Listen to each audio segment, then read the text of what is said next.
Okay, so in this one, I'm going to go over the difference between a toxin versus something that's going to have a toxic effect, because there's a difference. And in order to understand the difference between a toxin versus something that's going to have a toxic effect, I'm going to talk about concentration first. So I'm going to pull up this doodle here thing. So this is two beakers, same size. They both have a liter of water. Liter of H2O, liter of H2O. This red thing is going to be amount of sugar crystals in each one. So this one has 5 sugar crystals in it. This one has a lot more. See, more sugar crystals are going into this water. So same amount of water, but this water that I keep putting sugar crystals into is going to be more concentrated with sugar than this water is. This one has more sugar per liter of water than this one does. This one has a few pieces of sugar per liter of water. This one has many pieces of sugar per water. So this one is going to be more sweet. This one is going to be less sweet. Same amount of water, different amount of product. Higher concentration on this one, lower concentration on this one. Oh, that's texting me again. So that's the difference between concentration. Sorry, there, pull that up. So, difference in concentration. So whenever we, go back here, see, oh, it stays, that's cool. So whenever methanol is broken off into your body and goes through this pathway, the amount of methanol that goes into your body or the concentration of methanol that goes into your body matters.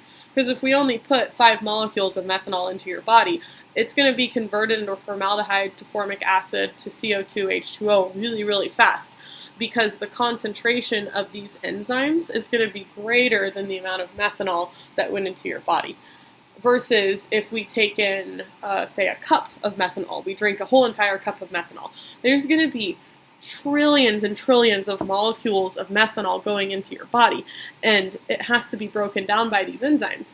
Well, if the concentration of methanol far, far exceeds the concentration of the enzymes, you're going to get, your enzymes are basically going to stop working. Well, no, they're still working. They're converting methanol into formaldehyde and formic acid as fast as they can, but you're going to get a buildup of these compounds that haven't been converted into the next one.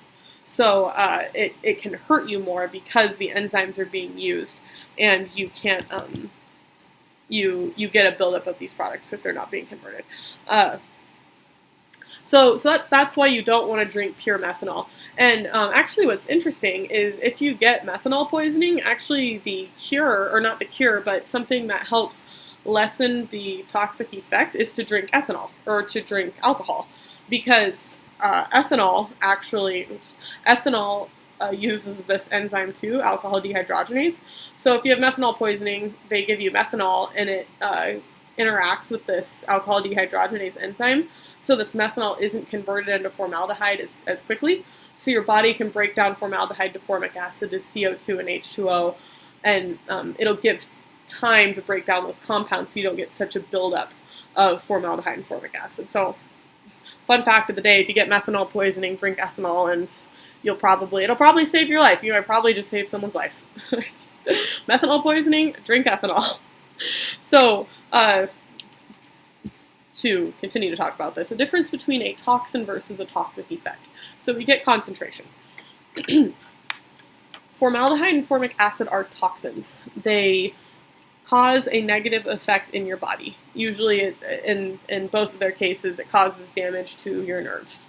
And it causes damage to your eyes, in formic acid's case, and to your ability to produce ATP in formic acid's case. So they are toxins. However, they will not have a toxic effect if they are inside your body at small enough concentrations. Because again, if it's a small enough concentration, your body has enough of these enzymes to break down the toxic compounds. So they won't have a toxic effect on you even though they're toxins. So a lot of times aspartame gets a bad rep because people are like, well, you're consuming toxins. And yes, you are consuming toxins. but the toxins are in such small concentrations that your body has enough enzymes to break them down. So yes, you're consuming toxins. No, they're not going to hurt you because your body can break them down. Now, could possibly you get hurt by them even if you don't drink a lot? Yes. What if you happen to be someone who doesn't express formaldehyde, dehydrogenase in high levels? I mean, I'm not saying that everyone in the world go drink diet soda right now because it's totally safe, because you are ingesting toxins, and it depends on if you can break them down or not. Most people will be able to break down these toxins perfectly fine. I haven't come across any studies that they've done where people who consume diet soda have experienced effects caused by formaldehyde and formic acid. I haven't seen any.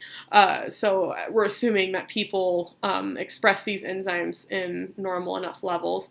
Because again, if you don't express them, you're going to get a buildup of neurotoxins pretty quickly, and it would probably, kill you. So most likely, you won't have a problem ingesting aspartame, which, the methanol breaks off into this, because probably everyone expresses these enzymes well enough. But again, other things produce methanol as well. It's not just aspartame, the artificial sweetener. Other things produce it as well, like orange juice. Orange juice, I already mentioned that before, has, it's 7 times, I believe is what I read, 7 times the amount of methanol is ingested into your body in orange juice versus diet soda. Like if you have a cup of orange juice, a cup of diet soda, this cup of orange juice will have 7 times the amount of methanol as this cup of diet soda will, that goes in your body. So again, it probably won't hurt you is the takeaway point, because the toxin does not have a toxic effect.